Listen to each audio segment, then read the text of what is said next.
जो कि बीजेपी के पूर्व संगठन महामंत्री रहे हैं। संतोष जी यहाँ पर मौजूद है और केंद्रीय रक्षा मंत्री राजनाथ सिंह जेपी नड्डा के साथ यहाँ पर पहुंच गए हैं। आपको आते हुए साफ नजर आ रहे होंगे फ्रेम में।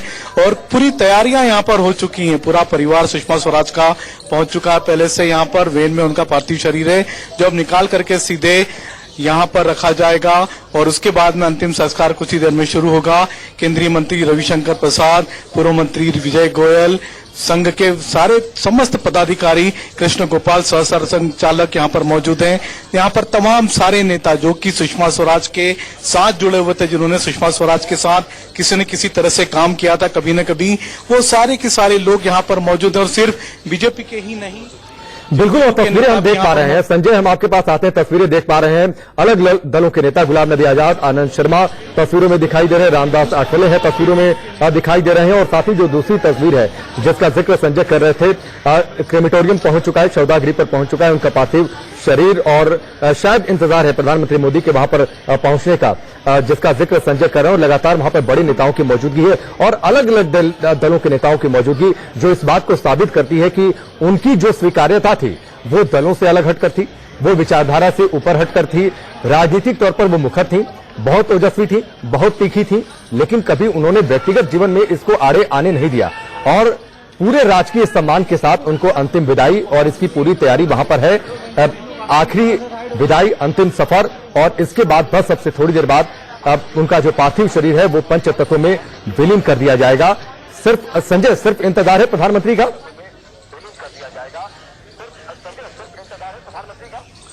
बिल्कुल, प्रधानमंत्री नरेंद्र मोदी आ रहे हैं, लेकिन आप देख सकते हैं उनके शव को, उनके पार्थिव शरीर को लेकर के यहाँ पर लाया जा रहा है। आगे आगे यहाँ पर सीआरपीएफ के जवान चल रहे हैं, सलामी गारद उनको दी जा रही है। राष्ट्रीय सम्मान के साथ उनकी शरीर को लाया जा रहा है। और यहाँ पर आप देख सकते हैं, यहाँ पर एक बीच में मंदिर में चीजें बनी हुई है जहाँ पर कि उनके शरीर को, पार्थिव शरीर को रखा जाएगा। यहाँ पर पंडित और कुछ उनके परिवार के जन यहाँ पर पूजा करेंगे और उसके बाद में उनका हम आपके पास आते हैं। संजय, आपके पास आते हैं, ये तस्वीर, पार्थिव शरीर जवानों के कंधे पर, पूरे राजकीय सम्मान के साथ उन्हें अंतिम विदाई। लेकिन इसके साथ ही जो रीति रिवाज है उनका भी पूरी तरीके से पालन किया जाएगा। और सुषमा स्वराज, उनकी बड़ी इच्छा थी जब वो अंबाला के एसडी कॉलेज में थी और लगातार 3 सालों तक एनसीसी की बेस्ट कैडेट्स थी, और उनकी ये बड़ी इच्छा थी कि वो सेना में जाए, लेकिन तब सेना में महिलाओं को प्रवेश की इजाजत नहीं थी। बाला साहब ठाकरे कहते थे कि अगर वो सेना में जाती तो शायद सेना की सबसे बेहतरीन अफसर वो बनी होती, लेकिन फिलहाल सेना में तो नहीं गई, एक राजनीति में आई और एक उच्च मानदंड उन्होंने स्थापित किया जिसे शायद कोई टच न कर पाए। लेकिन फिलहाल जवानों के ही कंधे पर वो इस दुनिया को आखिरी बार विदा भी बोल रही हैं, अलविदा भी बोल रही हैं। फिलहाल ये तस्वीर लोधी रोड पर जो क्रेमेटोरियम है वहां पर अंतिम विदाई, अंतिम संस्कार की पूरी तैयारी। थोड़ी देर में जो पार्थिव शरीर है निमिष, वो भी इस दुनिया में नहीं रहेगा, पंचतत्व में विलीन। और फिलहाल यहाँ पर इसलिए रखा जा रहा है ताकि जो हिंदू रीति रिवाज है उनका पूरी तरीके से पालन किया जा सके। सुहागिन है और उसी तरीके से उन्हें इस दुनिया से विदाई दी जा रही है। हाँ बिल्कुल, ये आखिरी वो होगा। और देखिए, जो अभी हमें लगता है कि बांसुरी शायद उनकी बेटी, क्योंकि बेटा सुषमा जी का सिर्फ एक ही संतान थी।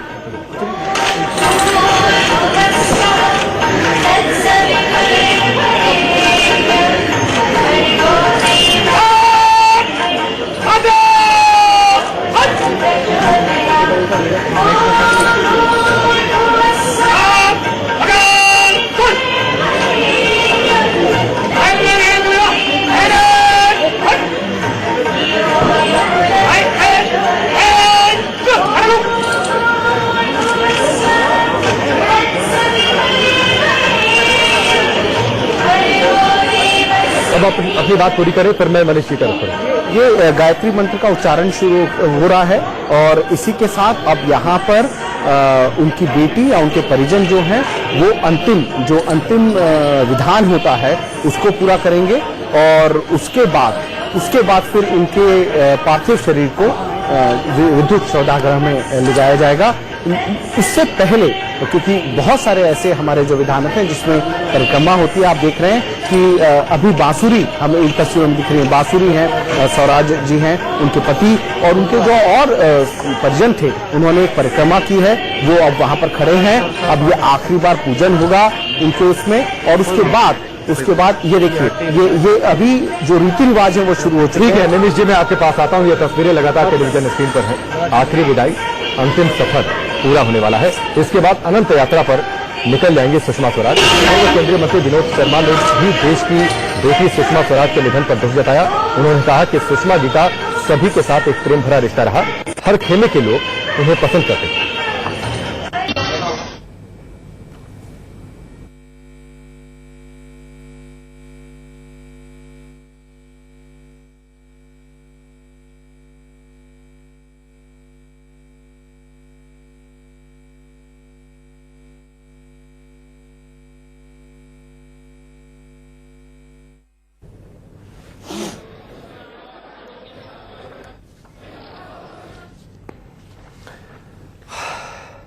क्या कुछ विनोद शर्मा ने कहा आपको अब से थोड़ी देर में सुनवाएंगे, लेकिन फिलहाल ये तस्वीर आखिरी सफर पर सुषमा स्वराज। आज देश की आंखें नम हैं।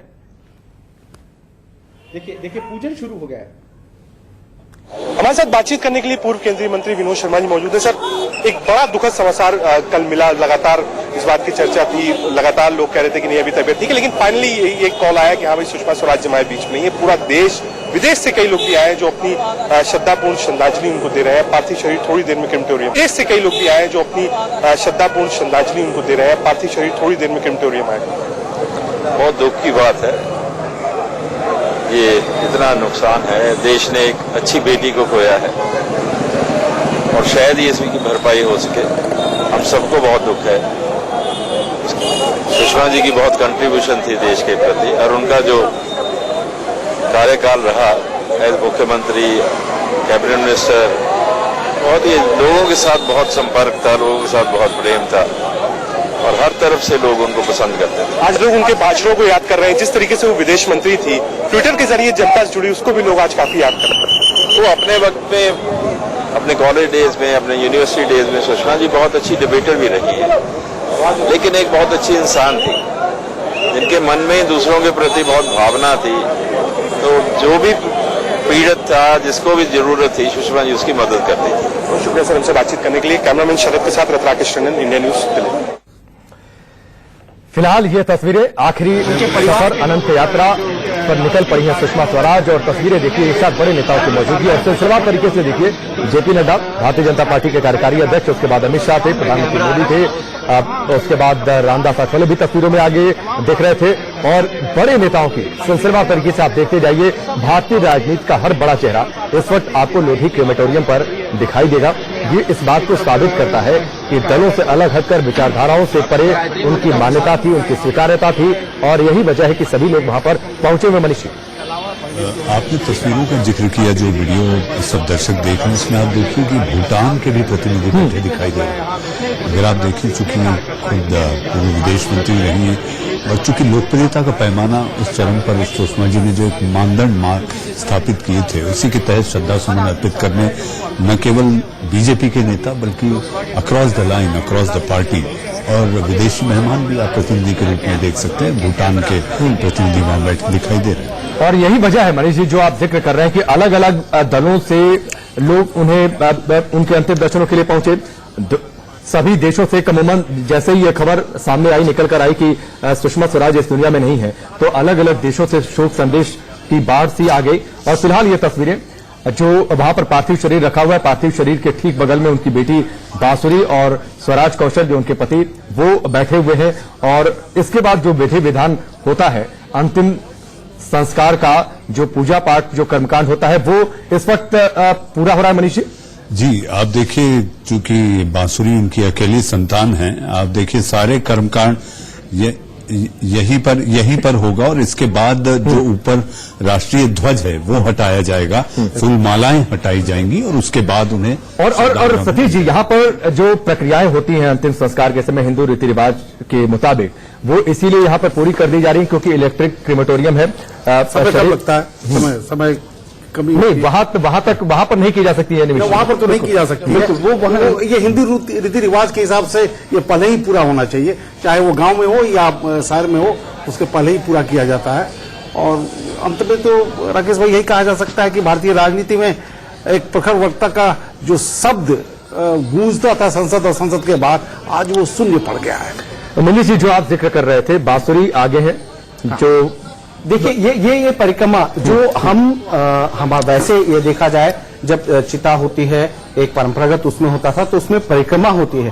देखिए बेटी थी ये अब हम देख रहे हैं बांसुरी, उनकी बेटी जल से प्रक्षालन कर रही है ना, ये उसने, और ये मटकी का पूरा जल वो करा है, ठीक है, ये हम देख रहे हैं, और ये मटकी फोड़ दी जाती है। ये अंतिम वो है, ये अंतिम विदाई का वो है, ये हम उस पार्थिव शरीर को अंतिम प्रणाम करते हुए देख रहे हैं, जिसमें बांसुरी उनकी बेटी, एकमात्र बेटी, जिसकी स्कूल से लेकर हमेशा वो कुछ भी रही, वो मुख्यमंत्री रही, वो केंद्रीय मंत्री रही, सांसद रही, विपक्ष में कई बड़े बड़े पदों पर रही, लेकिन अपनी बेटी की स्कूल से लेकर कॉलेज, हर पढ़ाई को लेकर, उसके खाने पीने को लेकर हमेशा चिंतित रही। मुझे याद है कि वो स्कूल के दिनों में थी और बहुत थोड़ी सी मोटी सी थी, तो बड़ी चिंतित होती थी अपनी बेटी के वजन को लेकर कि बेटी उसका अपने स्वास्थ्य का बराबर ख्याल रखे, अपने पति के स्वास्थ्य का बहुत ख्याल रखे।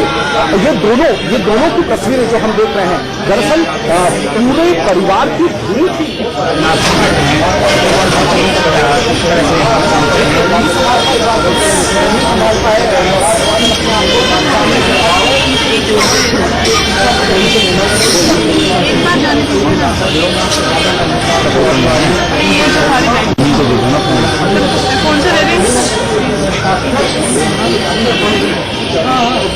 फूल चढ़ाए हैं, बांसुरी है, उनके पति हैं स्वराज कौशल, उन्होंने अंतिम अपने उसमें ये अंतिम बार प्रणाम किया है, अंतिम बार पुष्प अर्पण किए हैं, और जैसा मनीष जी हमें बता रहे थे, ये आखिरी वो है, आखिरी बस रीति है। इसके बाद आप प्रणाम करते हैं, जो पैर छूते हैं उसके, और बस ये देखिए हम अभी तस्वीरों में देख रहे हैं, अपने दर्शकों को दिखा रहे हैं कि ये और एक बार मनीष जी, मुझे लगता है जैसा जिक्र कर रहे हैं जो निमित जी, ये आखिरी प्रणाम है, एक बार फिर से श्रद्धा सुमन सब लोग अर्पित करेंगे, और उसके बाद जो प्लेटफॉर्म होता है अंदर जो निर्देश जो होता है, उस प्लेटफॉर्म पर उनके पार्थिव शरीर को ले जाया जाएगा। जी बिल्कुल ऐसे ही नीतीश कह रहे थे, और लगातार हम चर्चा भी कर रहे हैं। एक यात्रा खत्म हुई और दूसरी यात्रा शुरू हुई, तो मुझे ऐसा लगता है कि एक यात्रा को विदाई देने के लिए लोग आए हैं, और उसके बाद बैठने की यात्रा पर वो निकल पड़े। लेकिन इस अनंत यात्रा के बाद जो लोगों के जहन में उनकी आवाज, उनकी तस्वीर, उनका मुस्कुराता चेहरा, उनका कुशल व्यक्तित्व, कुशल नेतृत्व, ये सब कुछ यादों में रह जाएगा, और एक ऐसी विरासत सतीश जी वो छोड़कर जा रही, जो विरासत मुझे लगता है कि भारतीय इतिहास में, राजनीतिक इतिहास में सुनहरे अक्षरों में लिखा गया। बिल्कुल राकेश भाई, हमें याद है कि 2 साल पहले न केवल वो ओजस्वी वक्ता थी, बल्कि एक अद्भुत श्रोता भी थी। 2 साल पहले एक सेमिनार में जो चीफ गेस्ट थी, उसमें हम लोगों को पेपर विदेश नीति पर पढ़ने के लिए बुलाया गया था, और जब हमने हिंदी में जब बातें कही, तो उन्होंने कहा कि आज इस देश को जरूरत है हिंदी में विदेश नीति के प्रचार प्रसार की, और आप जैसे लोगों की मदद से ही ये बातें गांव-गांव, जन-जन तक पहुंच सकती है। तो हिंदी से उनका लगाव, और जिस तरीके से 15 मिनट जो हमने बातें कही, एक श्रोता के रूप में उन्होंने हर एक बात को इतनी गंभीरता के साथ सुना, जो हमारे लिए भी और बाकी श्रोता के लिए भी स्मरणीय है। तो एक अद्भुत वक्ता। लगातार ये तस्वीरें भी प्रधानमंत्री मोदी हैं, उनके ठीक बगल में लालकृष्ण आडवाणी है, राजनाथ सिंह है, अमित शाह है। लालकृष्ण आडवाणी जब घर पर पहुंचे हुए थे, अब अंतिम विदा देने के लिए, श्रद्धा सुमन अर्पित करने के लिए मनीष, तो वो भी खुद को रोक नहीं पाए, और लालकृष्ण आडवाणी इस बात के मुरीद थे कि सुषमा स्वराज कितनी ओजस्वी वक्ता थी, और वो इस बात को जाहिर भी करते थे कि काश मैं भी उनकी तरह बोल पाता। ये तो खैर बड़प्पन होता है, क्योंकि जीवित तौर पर अगर बरगद का पेड़ कोई बीजेपी में है तो वो आडवाणी है, और हर बड़ा आदमी अपने व्यक्तित्व को, अपने से कनिष्ठ लोगों को वो केवल यही जताना चाहता है कि तुम बहुत अच्छा कर रहे हो, काश कि मैं भी ऐसा करता। तो ये तो आडवाणी जी के बड़प्पन की मिसाल समझनी चाहिए। लेकिन जहां तक बात की जाए सुषमा जी की, तो सुषमा जी ने जो अपना व्यक्तित्व बनाया अपनी काबिलियत से, मैं एक ही चीज कहूंगा, कैलाश खेर बैठे थे, लेकिन उनका वो जो गाना जो आपने जिसका जिक्र किया था, क्या कभी अंबर से सूर्य बिछड़ता है, मुझे केवल एक लाइन उसकी बहुत अच्छी लगती है, कैसी है ये अनहोनी हर आंख हुई नम। तो ये अनहोनी इस समय कोई सोचा भी नहीं था, लेकिन मुझे याद आता है ये सिलसिला शुरू हुआ 2016 से, जब गुर्दा प्रत्यारोपित हुआ, और उसके बाद से उनका जो स्वास्थ्य है लगातार बिगड़ता चले गया। लेकिन वो ट्रांसप्लांट सक्सेसफुल था। मैं कल रात को भी वहां पर था और महेश जी। शर्मा भी वहां पर मौजूद थे। उनसे मेरी व्यक्तिगत तौर पर भी बातचीत हुई, उन्होंने हमसे लाइव भी जुड़े और बातचीत की हुई, क्योंकि वो खुद डॉक्टर है। तो उन्होंने कहा कि ट्रांसप्लांटेशन में कोई दिक्कत नहीं थी, उसके बाद वो स्वस्थ थी। हालांकि ठीक है, कुछ कारणों की वजह से उनके स्वास्थ्य को लेकर शिकायतें बीच बीच में रही हैं, लेकिन जो किडनी ट्रांसप्लांट हुआ था वो सक्सेसफुल था। इसमें एक और चीज थी, इन्हें मधुमेह की जो बीमारी थी शुगर, वो शुगर कंट्रोल नहीं होती थी। जो मेरी जानकारी है, जितना मैंने अपने सूत्रों से पता किया है, उसके मुताबिक इनकी शुगर लगातार 300, 350 ऐसी रहती थी। और निमेश चूंकि उनका बीट कवर करते थे, वो ज्यादा बेहतर तरीके से बताएंगे।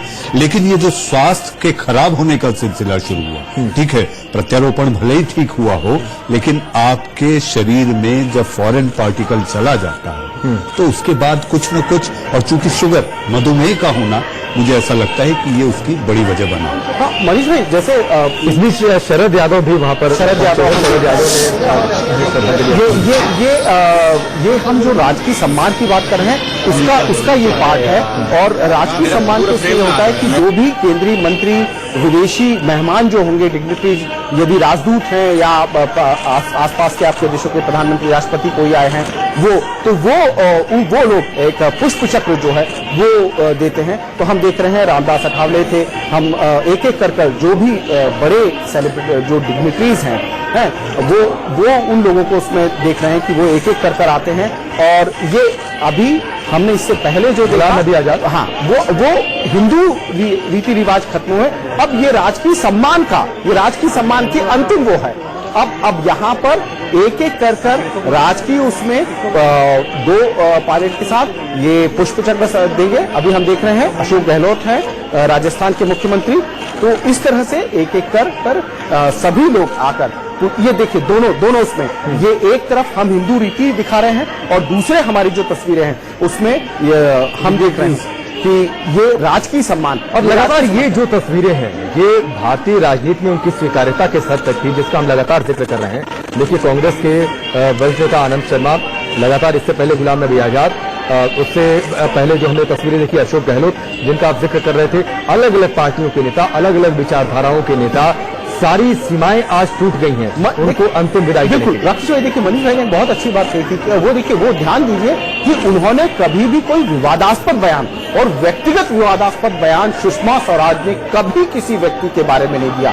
कभी संसद में जो भाषा की संयम होता है, जो संतुलित भाषा होती है, परिष्कृत भाषा होती है, वो जब बोली, वो संसद में बोली, सभाओं में बोली, कहीं पर भी बोली, उनका भाषा का संयम हमेशा रहा। और इसीलिए पूरे देश के लोग हमेशा इस बात के मुरीद रहे कि सुषमा स्वराज की भाषा हमेशा संयमित रही और उसका उदाहरण दिया जाता था बार बार। तो ये एक बहुत बड़ी चीज है, क्योंकि पिछले कुछ सालों में जो हम लोगों ने राजनीति में देखा कि बड़े विवादास्पद बयान हम होते हैं, हम उस पर चर्चा करते हैं, हम कई बार चिंता व्यक्त करते हैं कि हम राजनीति में क्या हो रहा है। सुषमा स्वराज एक ऐसी बड़ी मिसाल अपनी कायम कर गई कि इतने लंबे 25 साल की उम्र में कैबिनेट मिनिस्टर हुई एक राज्य की, 67 ईयर्स तक, 67 साल की एज तक रही। उन्होंने इतने बड़े राजनीतिक कार्यकाल में कभी भी अपनी भाषा का संयम नहीं खोया। मुझे लगता है मनीष जी, परिवार उनको याद कर रहा है, देश उन्हें याद कर रहा है, वो लोग भी उन्हें और ज्यादा याद कर रहे होंगे जिनको राजनीति में वो लेकर आई, जिनको उन्होंने आगे किया। कल मैं वहां पर था उनके आवास पर, तो अनुराग ठाकुर से भी मेरी बातचीत हुई। अनुराग ठाकुर ने कहा कि जैसे मैंने शपथ ली तो मैं चाहता था कि उनसे व्यक्तिगत तौर पर मिलूं, आशीर्वाद दूं, क्योंकि काफी उन्होंने मुझे प्रमोट किया। उन्होंने कहा कि नहीं, अभी सदन का सत्र शुरू होने वाला है, आप सदन के सत्र में हिस्सा लीजिए, काफी प्रोडक्टिव ये सीजन रहने वाला है। उसके बाद बीच में हम मिलेंगे, मुलाकात हुई, लेकिन ये नहीं लग रहा था कि शायद उसके बाद सेशन खत्म होने के बाद कोई मुलाकात नहीं हो पाएगी। इस बात का भी जिक्र हुआ। ये भी जो राजनीति के लोग हैं, जो जानकार हैं, लाल कृष्ण आडवाणी भी तस्वीरों में दिखाई दे रहे हैं। इस वक्त आखिरी विदाई, आखिरी श्रद्धा सुमन, इससे पहले आवास पर जो तस्वीरें आई थी, जब लाल कृष्ण आडवाणी पहुंचे हुए थे तो वहां पर खुद भावनाओं पर काबू नहीं रख पाए थे, फूट कर वहां पर रो पड़े थे, आंखों से आंसू उनके निकल आए थे। और एक बार और ये आखिरी श्रद्धा सुमन के फूल, और इसके बाद सिर्फ यादों में रह जाएंगी सुषमा स्वराज। और जिस बात का मैं जिक्र कर रहा था मनीष जी, लोग ये भी कह रहे थे कि निर्मला सीतारमण अगर किसी की खोज है तो वो सुषमा स्वराज की खोज है, वही उनको राजनीति में लेकर आई। लेकिन अब उनके पैरेलली वो आकर काम करने लगी, तो कभी उनके मन में कोई गिला शिकवा प्रतिद्वंदिता उस तरीके की नहीं रही। सबको साथ लेकर चलना, सबको आगे बढ़ाना, प्रमोट करना, ये उनके नेचर में रहा। देखिए, ये जो स्वभाव होता है राकेश, ये बड़े दिल वाला ही करता है, और जो बड़े दिल का इंसान रहता है वो दूसरे को प्रोत्साहित करता है कि तुम आगे बढ़ो। और जब वो दूसरों को प्रोत्साहित करता है तो ये साफ तौर पर दिखता है कि वो असुरक्षा के बोध में नहीं जीता, और ये केवल बड़े दिल वाला ही करता है, जो किसी ईर्ष्या के ताने बाने को नहीं बुनता किसी से। मनीष सिसोदिया अब दिल्ली के मुख्यमंत्री अरविंद केजरीवाल भी श्रद्धासुमन अर्पित कर रहे हैं। मनीष जी अपनी बात करिए। नहीं, तो मैं यही जिक्र कर रहा था, जैसे हम तुलना कर रहे थे कि जब आपने कहा था कि आडवाणी जी ने कहा था कि मुझे भाषा शैली और भाषण का जो तुम्हारा अंदाज है वो सीखना है, वो आडवाणी जी का बड़प्पन था। और अब अगर आप तुलना करें तो सुषमा जी का अगर बड़प्पन देखें तो अनुराग ठाकुर हो चाहे निर्मला सीतारमण हो, ये केवल बड़े दिल के लोग ही कर सकते हैं। कमजोर व्यक्ति कभी नहीं कर सकता, क्योंकि वो असुरक्षा के बोध में जीता है। इसलिए ईर्ष्या से परे, क्योंकि वो अपने आप को किसी को प्रतिद्वंदी नहीं मानती थी, वो ये मानती थी कि अगर मेरी पार्टी मजबूत होगी, मैं एक दूसरी पीढ़ी को आगे बढ़ाऊंगी, तब ये व्यवस्था आगे बढ़ेगी। और लोग उन्हें अगर आदर्श मानते हैं तो जाहिर सी बात है, जो आज भले ही सुषमा जी नहीं है, लेकिन आप ये देखिए कि जो भीड़ जन सैलाब उमड़ा है, ये बताता है कि वो इस संसार को, इस सृष्टि को कुछ दे कर गई है। और जब व्यक्ति देने के भाव में आता है, वो संतत्व को प्राप्त करता है। बिल्कुल, और पद का मोह उन्होंने नहीं रहा। मोदी सरकार को जब दोबारा प्रचंड बहुमत मिला तो उस वक्त उन्होंने खुद ये तय कर लिया था उससे पहले ही कि वो इस सृष्टि को कुछ दे कर गई है। और जब व्यक्ति देने के भाव में आता है, वो संतत्व को प्राप्त करता है। बिल्कुल, और पद का मोह उन्होंने नहीं रहा। मोदी सरकार को जब दोबारा प्रचंड बहुमत मिला तो उस वक्त उन्होंने खुद ये तय कर लिया था उससे पहले ही कि वो चुनाव नहीं लड़ेंगी, वो सरकार का हिस्सा नहीं होंगी। और फिलहाल आप देखिए, अब राजनाथ सिंह, रक्षा मंत्री राजनाथ सिंह आखिरी बार श्रद्धासुमन अर्पित करते और लगातार इनकी मौजूदगी रही है। कल जैसे ही उन्हें उनके हार्ट अटैक की खबरें आई, सीने में दर्द की शिकायत थी, तमाम जो बड़े नेता सबसे पहले पहुंचे थे, उन बड़े नेताओं में राजनाथ सिंह भी थे। वहां भी हमने तस्वीरें देखी थी जब उनके शरीर को वहां से एम्बुलेंस में रखकर उनके आवास पर ले जाया गया था। फिलहाल गृह मंत्री अमित शाह भी लगातार तुरंत वहां पर पहुंचे हुए थे, आवास पर भी पहुंचे हुए थे। बीजेपी हेडक्वार्टर में हमने देखी थी तस्वीरें कि किस तरीके से जो भारतीय जनता पार्टी का झंडा था वो उन्होंने इनके पार्थिव शरीर पर रखा था। और अब एक आखिरी बार भारतीय जनता पार्टी की इस महान नेता को, अगर भारतीय जनता पार्टी की स्वीकार्यता इतनी ज्यादा बढ़ी है तो इसमें सुषमा स्वराज का बड़ा योगदान है। फिलहाल अब तस्वीरों में ओम बिरला है, लोकसभा स्पीकर, श्रद्धासुमन अर्पित करने के लिए। और मनीष जी, ये देखिए, ये यहाँ पर क्योंकि ये जो है ये राजकीय सम्मान का हिस्सा है, इसलिए यहाँ प्रोटोकॉल फॉलो होता है ना। तो लोकसभा अध्यक्ष हैं, तो उस हिसाब से जैसा जो भारत सरकार की प्रोटोकॉल लिस्ट होती है उसके हिसाब से एक एक करके तो सबसे निचले प्रोटोकॉल के व्यक्ति को पहले वो दिया जाता है, उसके बाद धीरे धीरे होते हैं। अब देखिए, ये इस समय भारतीय प्रोटोकॉल के हिसाब से प्रधानमंत्री सबसे आगे हैं, तो ये सबसे आखिरी में अब ये प्रधानमंत्री आ रहे हैं, हम देख रहे हैं अब ये प्रधानमंत्री विदाई दे रहे हैं। तो ये राजकीय सम्मान की जो सरकारी प्रक्रिया है ये उसका हिस्सा। भारतीय प्रधानमंत्री, बिल्कुल बिल्कुल, प्रधानमंत्री नरेंद्र मोदी आखिरी बार श्रद्धासुमन अर्पित करते हुए सुषमा स्वराज को आखिरी विदाई देते हुए इससे पहले आवास पर भी पहुंचे हुए थे। और मुझे लगता है प्रोटोकॉल के हिसाब से मनीष के शायद अब आखिरी, अब इसके बाद भी नहीं अंतिम श्रद्धासुमन अर्पित करने के लिए। हाँ, नहीं, ये देखिए, हमारे भारतीय उसमें जितने उपराष्ट्रपति भी, उपराष्ट्रपति भी, बिल्कुल, तो उपराष्ट्रपति है, तो उसके बाद उपराष्ट्रपति होंगे, राष्ट्रपति होंगे। तो ये प्रोटोकॉल की लिस्ट के अनुसार यहाँ पर होता है, ये सरकारी प्रक्रिया है। तो यहाँ ये प्रोटोकॉल हो रहा है और ये प्रोटोकॉल के हिसाब से एक एक कर शुरुआत हुई। तो हमने देखा बीच में कुछ मंत्री थे जो राज्य स्तर के मंत्री थे, उसके बाद हमने देखा कि अलग अलग राज्यों के मुख्यमंत्रियों ने दिए, जिसमें त्रिपुरा के युवा मुख्यमंत्री भी हमें दिखे थे, सर्बानंद सोनोवाल भी दिखे थे। ये मुख्यमंत्रियों ने दिए, उसके बाद फिर धीरे धीरे कर केंद्र सरकार के मंत्री, फिर प्रधानमंत्री और अब उपराष्ट्रपति। और वेंकैया नायडू, मैं रात को भी गया था। देखिए, वेंकैया नायडू, ये वेंकैया नायडू की तस्वीरें हमने देखी। जगदीश मुखी, रमन सिंह, हाँ, क्योंकि देखिए ये अब पुष्प चक्र वाला और जवानों के साथ इसलिए नहीं हुआ क्योंकि ये अब पूर्व मुख्यमंत्री प्रोटोकॉल फॉलो हो रहा है। हाँ, तो अब तक प्रोटोकॉल फॉलो हो रहा था राजनीति में, अब ये प्रोटोकॉल जो है वो खत्म हुआ।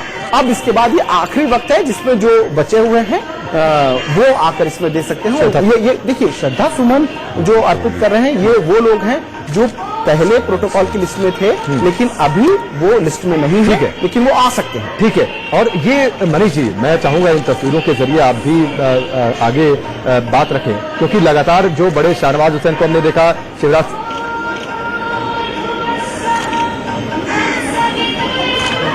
वीके सिंह, हाँ, ये देखिए ये आखिरी उसमें हम देख रहे हैं कि अब इसमें जो भी ये अभी देखिए जनरल वीके सिंह हमें दिख रहे हैं, जनरल वीके सिंह आए हैं, तो ये अब बीजेपी के या सरकार में जो पहले बड़े पदों पर रहे हैं, राजवर्धन सिंह राठौर दिखे हैं, दिनेश तो दत्तात्रेय, होशबले, शिवराज सिंह, हाँ, बिल्कुल। आप ये देखिए संघ के सारे बड़े नेता जो कि बड़े नेता शीर्ष और शिवराज सिंह चौहान और सभी भावुक हैं।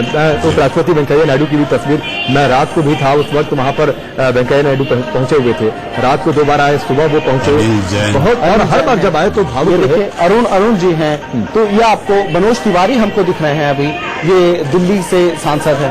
तो देखिए वो सिर्फ है ना कहीं एक जगह और किसी एक राज्य या किसी एक समुदाय की राजनीति नहीं करती थी, सुषमा स्वराज सब जगह स्वीकार रही।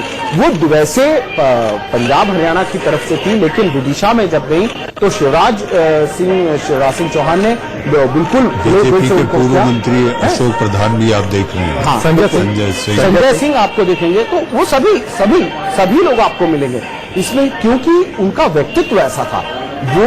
और जो हम अभी बात कर रहे थे, मनीष जी ने बात कही, भाषा का संयम ऐसा था, कटुता कभी किसी के साथ व्यक्तिगत रूप पर नहीं हुई। हाँ, ये जरूर था कि सुषमा स्वराज किसी आरोप प्रत्यारोप का, राजनीतिक आरोप प्रत्यारोप का या राजनीतिक बातों का अपने तर्क रखती थी, तीखे तरीके से, दमदार तरीके से अपने तर्कों को रखती थी, लेकिन कभी भी व्यक्तिगत रूप से वो कभी भी किसी के खिलाफ भी उन्होंने कोई बयान नहीं दिया। और यही दिखाता है कि आप देखिए यहाँ पर सभी लोग मौजूद हैं, वो किसी भी खेमे में नहीं थी, पार्टी के भी किसी खेमे में नहीं थी, इसीलिए उनकी स्वीकार्यता सब जगह रही। हम अब लगातार देख रहे हैं तस्वीरों में, अभी मीनाक्षी लेखी हमने मीनाक्षी लेखी उनके पीछे महेश शर्मा है, केंद्रीय मंत्री महेश शर्मा है। और अब मनीष जी, मुझे लगता है कि जो लोग भी वहां पर मौजूद हैं, महेश शर्मा है, उसके पीछे मनोज तिवारी हैं, जो लोग भी अब बचे हैं वो अब श्रद्धा सुमन अर्पित करेंगे और इसके बाद इनके पार्थिव महाराष्ट्र के मुख्यमंत्री, सबसे अहम तस्वीर, महाराष्ट्र के मुख्यमंत्री अपनी जन यात्रा छोड़कर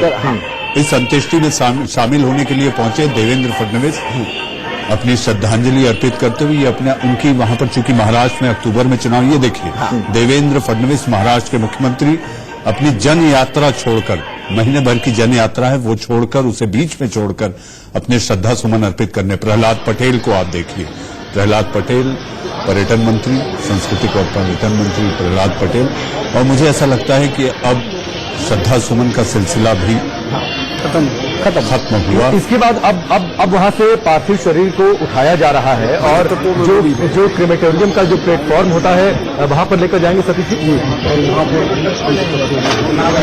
और उसमें बहुत करीब के परिवार के लोग होंगे क्योंकि अंदर इतने लोग खड़े होना वहां शामिल। और एक आखिरी सलामी जवानों की ओर से, और चूंकि राजकीय सम्मान के साथ उनका अंतिम संस्कार हो रहा है, तो निमित जी मुझे लगता है कि जो प्लेटफॉर्म है वहां तक जो वहां तक ले जाएंगे, वो लेकर जाएंगे। बिल्कुल, देखिए सुषमा जी को पूर्व मुख्यमंत्री और पूर्व केंद्रीय मंत्री, ये 2 बड़े दर्जे होते हैं, तो वो दोनों थी इस समय, यदि सिटिंग नहीं थी तो पूर्व थी, और इसके कारण ये पूरा राजकीय सम्मान रहेगा और उसी को पूरा फॉलो किया जाएगा। तो देखिए वहां तक ले जाने में भी, वहां भी जो जवान है वो वहां तक ले जाएंगे, और उसके बाद सुषमा स्वराज के पार्थिव शरीर को विद्युत शोधागार में पंचतत्व में विलीन कर दिया जाएगा। हम लगातार अपनी तस्वीरों में देख रहे हैं, वहां तमाम लोग अब उनके सुषमा जी के पार्थिव शरीर को ले जाया गया है अंदर। बाहर ये तस्वीरें दिख रही हैं, आडवाणी जी बैठे हुए हैं, राजनाथ सिंह हमको दिख रहे हैं, अमित शाह दिख रहे हैं, नरेंद्र मोदी एक टक देखिए सबके चेहरे, बिल्कुल बिल्कुल सबके चेहरे पर अब उनका पार्थिव शरीर अंदर ले जाया गया है, जो इलेक्ट्रिक क्रेमेटोरियम है, जो प्लेटफॉर्म है, वहां रखा जाएगा। और जो अब हम देख भी पा रहे थे उनके पार्थिव शरीर को, जो लोग वहां पर मौजूद थे, हाँ, अब दोबारा ये नहीं देख पाएंगे। मतलब अब हम यूं कहें तो सुषमा स्वराज जो भारती, जैसे मनीष जी ने कहा कि पत्थर पर लिखी एक इबारत थी, और ये इबारत को कोई नहीं मिटा पाएगा। ये आखिरी दृश्य देखे हैं हमने, ये आखिरी दृश्य देखे हैं हमने, आखिरी बार हमने सुषमा स्वराज के पार्थिव शरीर को देखा। इसके बाद अब हम कभी सुषमा स्वराज को जो ठीक है, और अब यादों में सिर्फ तस्वीरें हैं, यादों में सिर्फ तस्वीरें, यादों में सिर्फ उनकी बातें हैं, उनका भाषण है, उनका व्यक्तित्व है, उनका मुस्कुराता चेहरा है। और लगातार खास तौर पर मैं अगर उपराष्ट्रपति वेंकैया नायडू का जिक्र करूंगा, आप कल रात से मैं कम से कम 4 या 5 बार मैंने उनकी तस्वीरें देखी, 2 बार तो सामने से मैंने देखा। हर बार वो भावुक नजर आए, हर बार वो पहले से ज्यादा भावुक नजर आए, और इस बार भी जो लगातार आखिरी बार उन्होंने श्रद्धा सुमन अर्पित किए जी बिल्कुल, तो उस भावुक है। उसका रीजन है, देखिए 2002 के बाद जब सरकार ने, एनडीए ने डिसाइड किया कि अब हमें अब विधानसभा चुनाव करने चाहिए, इंडिया शाइनिंग कैंपेन शुरू हुई। उस समय जो नई पीढ़ी अटल, आडवाणी और जोशी के बाद जो दूसरी कतार बीजेपी में तैयार हो रही थी, उसमें वेंकैया नायडू थे, उसमें सुषमा स्वराज थी, प्रमोद महाजन थे। तो उस समय सुषमा स्वराज और वेंकैया नायडू के बीच में एक बहुत अच्छी जुगल जोड़ी थी। और आपको बता दूं कि सुषमा स्वराज वेंकैया नायडू को राखी बांधती थी, वो उनके भाई थे। और उन्होंने ये कहा है कि अब देखिए 15 तारीख को रक्षाबंधन, बिल्कुल उन्होंने ये कहा कि इस रक्षाबंधन में कैसे रहूंगा मैं, इस मेरी कलाई सुनी रहेगी, उन्होंने शेयर किया रहेगी, और अब कौन मुझे राखी बांधेगा। उन्होंने कल अपनी जो ट्विटर पर तस्वीर शेयर की, उस तस्वीर में उन्होंने वो एक पुरानी तस्वीर शेयर की जिसमें वेंकैया जी को, उपराष्ट्रपति वेंकैया नायडू को सुषमा स्वराज राखी बांधते हुए दिख रही है। तो ये बताता है कि वो एक समय में ये दूसरी पीढ़ी का हर राजनेता प्रधानमंत्री पद की दौड़ में था, लेकिन उनके आपसी रिश्ते, उसकी मिठास, वो कभी और जो पैरेलली पॉलिटिशियंस काम करते थे, किस तरीके से भावनात्मक एक रिश्ता था। 2 तस्वीर आपकी टेलीविजन स्क्रीन पर है। अब से थोड़ी देर पहले उपराष्ट्रपति वेंकैया नायडू जब आखिरी बार उन्हें श्रद्धा सुमन अर्पित कर रहे थे, वहां से जब वापस लौटे तो उदास। आप देखिए अभी जो तस्वीर देख रहे हैं, ये देखिए पंडित, ये नरेंद्र मोदी की तस्वीर। बार बार ये कहा जाता था कि नरेंद्र मोदी जो है और सुषमा स्वराज के बीच में कोई बहुत अच्छी ट्यूनिंग नहीं है, लेकिन पूरे समय में मैं एक बात यहां पर कहूं कि पिछले 5 साल में जो नरेंद्र मोदी ने तमाम विदेश यात्राएं की, उसका सिर्फ और सिर्फ एक कारण ये था कि, और सुषमा जी की तबीयत लगातार खराब चल रही थी। मनीष भाई ने जो कहा, यह बिल्कुल सच था कि पिछले 5 साल में, लेकिन उन्हें केंद्रीय मंत्री बनाना था, एक बड़ा पोर्टफोलियो देना था, इसलिए उन्हें विदेश मंत्रालय दिया गया और उनके हिस्से का सारा काम नरेंद्र मोदी ने किया। तो दरअसल नरेंद्र मोदी सुषमा स्वराज की बीमारी और उनके स्वास्थ्य की हालत को जानते थे, इसलिए उन्होंने उनके हिस्से का भी काम किया। प्रधानमंत्री होते हुए वो ये कर सकते थे, विदेश यात्राओं पर जा सकते थे, तो उन्होंने एक तरह से विदेश मंत्री के रूप में, एक प्रधानमंत्री के रूप में विदेश मंत्री वाला कार्य किया। लेकिन उस दौरान जो यात्राओं से जुड़ी और किस तरीके से क्या वहां बातचीत करनी है, जो पूरा मैनेजमेंट था वो पूरी तरीके से सुषमा स्वराज के पास था। बिल्कुल वो पूरी तरह से सुषमा स्वराज के पास था। सुषमा स्वराज ही सब करती थी। और नरेंद्र भाई मोदी असल में एक तरह से सही यूं कहा जाए तो नरेंद्र मोदी एक दूत के रूप में जाते थे। सुषमा स्वराज, क्योंकि इसका रीजन था, सुषमा स्वराज को अलग अलग क्लाइमेट में जाने में प्रॉब्लम हो जाती थी। आपने देखा होगा कि वे हमेशा स्वेटर पहनती थी। लोग बार बार पूछते थे हमसे कि आप विदेश मंत्रालय कवर करते हैं, आप बताइए कि सुषमा स्वराज गर्मी में भी स्वेटर क्यों पहनती है। हम सब जानते थे कि उनकी तबीयत लगातार खराब है। डॉक्टर उन्हें कहते थे कि आप विदेश ट्रेवल मत कीजिए, क्योंकि कब कौन सा वायरस आपको अटैक करे, आपकी शारीरिक हालत ऐसे नहीं है। तो इसीलिए नरेंद्र मोदी ने उनका जिम्मा लिया और उनका काम, एक विदेश मंत्री का काम जो होता है वो प्रधानमंत्री होते हुए भी उसको भी किया। एक और अहम बात जो राकेश बहुत कम लोग जानते होंगे वो ये कि जब सुषमा जी सूचना प्रसारण मंत्री थी तो उन्हीं के कार्यकाल में एक ऐतिहासिक फैसला लिया गया था कि स्वदेशी जमीन से चैनल्स का प्रक्षेपण होगा।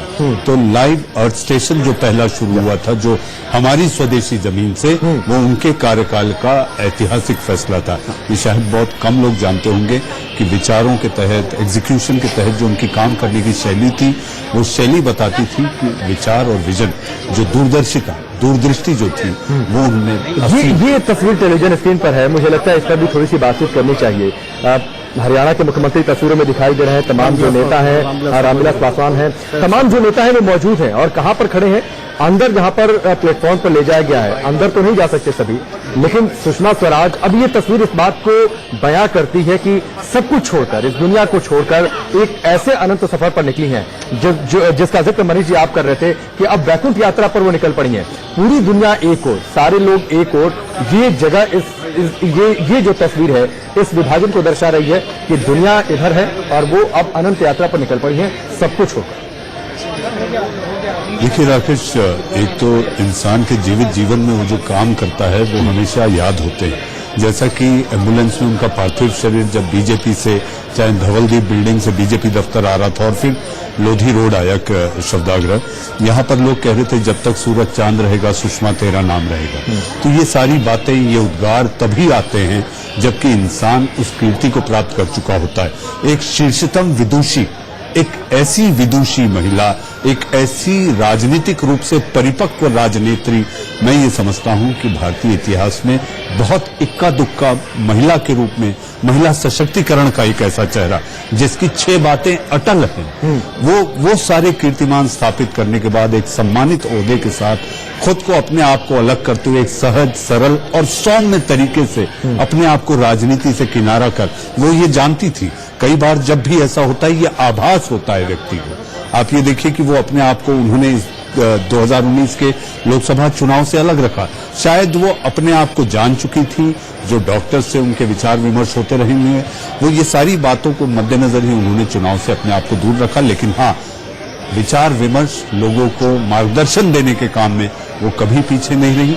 लोग जब भी उनके पास पहुंचे, चाहे पार्टी के नेता हों, कार्यकर्ता हों, अंबाला से लेकर देश के कोने कोने तक उनकी जो लोकप्रियता थी, कोई भी बीजेपी का कार्यकर्ता अगर उनसे विचार विमर्श के लिए समय चाहता तो वो निश्चित समय दिया करती थी। और मेरे ख्याल से यही उनकी पहचान भी है। और फिर एक